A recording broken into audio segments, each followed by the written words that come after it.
baba uDlamini ninjani? Yebo, hayi siyaphila. Siyabonga baba, siyajabula nokuthi usibhalele futhi nokuthi sihambe sesafika la. Yebo kunjalo, hayi nami ngiyabonga welcome ningisiza. Siyacela ukuthi baba usichazele ukuthi namhlanje kahle indaba usibhalelile. Hey, nginenkinga lapha ekhaya. Umuzi kababa impela loyana, kodwa ngokuthi kwasala umfana omncane wasekhaya ozalwa unkosikazi kababa wesibili. Isho ukuthi yena uyinkosana. Oh, kumamncane. Yebo. Akasifuna la sihambe khona.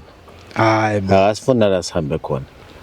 Sesemhamba umtshengo ubetho ubani ngenxa yakhe lo mfana. Eish. Akukwazi ngisho nokuthi umuntu asondele eduze kwakhe abonisane naye, hayi.